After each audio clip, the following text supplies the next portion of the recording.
Hello everyone, Adi Simion, Coldwell Banker. Good morning.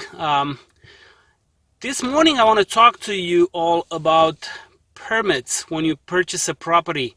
So you're in escrow, you're about to purchase this beautiful 3-bedroom, 2-bath. It's 1,500 square feet. You're looking around, you like it, everything is nice, but you're not 100% sure if the property really has 1,500 square feet because it looks a little bit bigger. Okay, so it's possible that the previous owner might have built an additional bedroom, built an additional bath. It shows 1,500 square feet on the internet, but the house seems a little bit bigger. So what do you do? Because you don't know exactly, you're not a specialist, you can't really look at a house and know how many square feet it is. So my suggestion is, if you have a loan, obviously you're going to have an appraiser. The appraiser measures the house. So they'll tell you, okay, it is 1,500, it's 1,800, it's a 3-bedroom, 2-bath, it's verified. That's what they do for the bank, to make sure the bank gets what the bank puts a loan on what it says it is. But you're still not sure. So what happens if you are paying cash? You don't really know how much that house is, how big it is.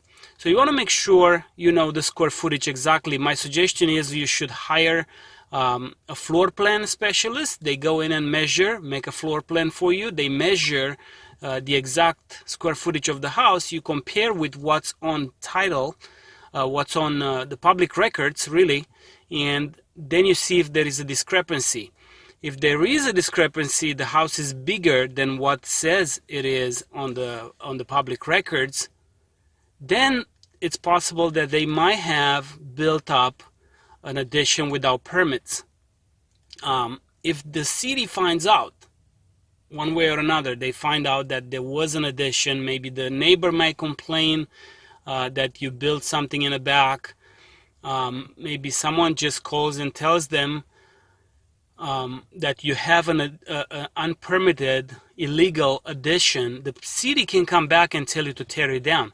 So you bought a 3-bedroom, 2-bath home, and the city comes in and says you need to tear down that bedroom, and now you have a 2-bedroom, 2-bath. The house is worth less. So you need to make sure you know what you're purchasing. So you should go to the city and pull permits. Pull permits and see what permits were ever pulled on that property. You can do that, and you can look at the history and see what's going on. Again, hire a floor plan and see exactly how much square footage you're purchasing.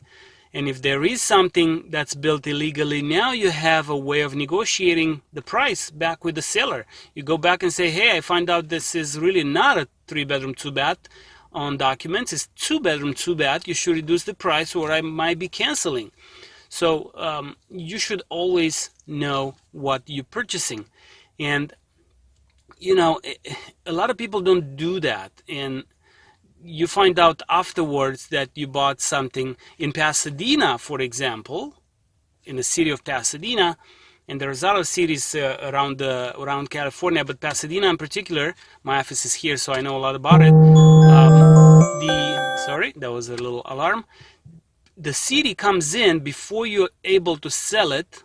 Before you're able to sell the property, the city comes in and inspects to make sure you didn't do anything without permits. Even like changing the windows without permits will tag you, or doing electric work, or doing things without permits in Pasadena. It's a no-no. So they come in and they check, and if there is something going on, you can't sell the house, or you can actually transfer that issue to the buyer. So the buyer now takes responsibility. So the city can come back after the buyer and say, you need to fix that. You need to take the addition down. You need to take the windows, put the old windows back. It's crazy. Or get permits for it, and you can go and apply for a permit. You get a contractor involved, and then they'll fix the issue. But it's a lot of headaches. So you always should know what the square footage of the house really is, and find out if anything was done without permits. Even, you know, a roof, sometimes they'll tag if it was done without permits. The air conditioning system, if it was done without permits, they might tag it, and you know, you can get into trouble. So the word of the day today is permits. Make sure you know the permits and the square footage of your property, so you know exactly what you're buying. Alrighty. That's all I had for today. We'll talk to you all soon. Adi Simion, Coldwell Banker. Thank you. Have a good day now. Hey, thanks for watching. If you like what you see, please click the link below and subscribe to my channel. I cannot wait to watch your comments. And if you have a particular subject that you want me to cover, please comment in the section below. Thank you.